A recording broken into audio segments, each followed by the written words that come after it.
ಆ, ಗಂಡುಗಲಿ ಮಂಜಣ್ಣ ಅಂತ ಸುಮ್ಮನೆ ಕರೆದಿಲ್ಲ. ಯಾಕೆಂದರೆ ಒಂದು ಕಥೆನ ಇವತ್ತು ಯಾರೇ ಆಗ್ಬೋದು, ನಾನು ನಿರ್ಮಾಪಕ ಮಂಜಣ್ಣ ಇಷ್ಟು ಸಿನಿಮಾಗಳು ಮಾಡಿ ಒಂದು ದೊಡ್ಡ ನಿರ್ದೇಶಕರ ಕತೆ ಮಾಡಲಿ ಅಥವಾ ಯಾವುದಾನ ಒಂದು ಒಳ್ಳೆ ಸಿನಿಮಾ ಚೆನ್ನಾಗಿದ್ರೆ ಅದನ್ನು ರೀಮೇಕ್ ಅದನ್ನು ಎಳೆ ಇಟ್ಕೊಳೋದು ಈ ರೀತಿ ಮಾಡ್ತಾರೆ, ಅಥವಾ ದೊಡ್ಡ ದೊಡ್ಡ ನಿರ್ದೇಶಕರ ಹತ್ರನೇ ಮಾಡ್ಸೋದು ನೋಡ್ತಾರೆ, ಅಥವಾ ದೊಡ್ಡ ಕತೆಗಾರರ ಹತ್ರ. ಇಲ್ಲಿ ಯಾವುದೋ ಒಂದು ಸಾಮಾನ್ಯವಾದಂಥ ಒಂದು ಎಲ್ಲೋ ನಡೆದಿರುವಂಥ ಕಥೆನ ಯಾರೋ ಕಳಿಸಿದಾಗ ಅದನ್ನು ಆಯ್ಕೆ ಮಾಡಿಕೊಂಡು ತನ್ನ ಮಗನ ಭವಿಷ್ಯ ದೃಷ್ಟಿಯಿಂದ ಧೈರ್ಯ ಮಾಡಿದ್ದಾರೆ, ಅದು ಗ್ರೇಟ್. ಹಾಗೆಯೇ ಮತ್ತೊಂದು ಈ ಸಿನಿಮಾದ ವಿಶೇಷತೆ, ಸಾಮಾನ್ಯವಾಗಿ ಇವತ್ತು 9-10 ಸಿನಿಮಾಗಳು ಬರುತ್ತೆ, ಏನು ಕಲೆಕ್ಷನ್ ಬರುತ್ತೆ ಗೊತ್ತಿಲ್ಲ.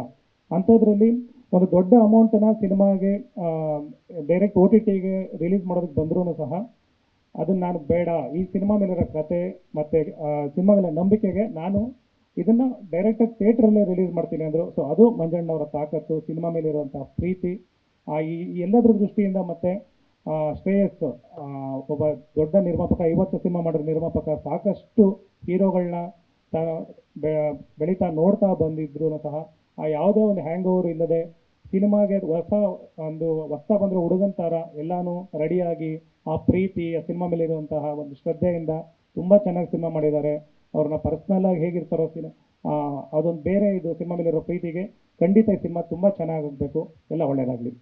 ಸ್ವಾದಿಷ್ಟತೆಯ ಸ್ವಾದ, ತಾಜಾತನದ ಆಹ್ಲಾದ, ಉತ್ತಮ ಆರೋಗ್ಯ ಮತ್ತು ಹೆಚ್ಚಿನ ರೋಗ ನಿರೋಧಕ ಶಕ್ತಿಯ ವೃದ್ಧಿಗೆ ಈಗ ನಿಮಗೆ ಸಿಗುತ್ತಿದೆ ಉತ್ತಮ ಗುಣಮಟ್ಟದ ಪೌಷ್ಟಿಕಾಂಶ Shri Vaidik millet health mix. ಇದು ಸಿರಿಧಾನ್ಯಗಳ ಸಂಪತ್ತು.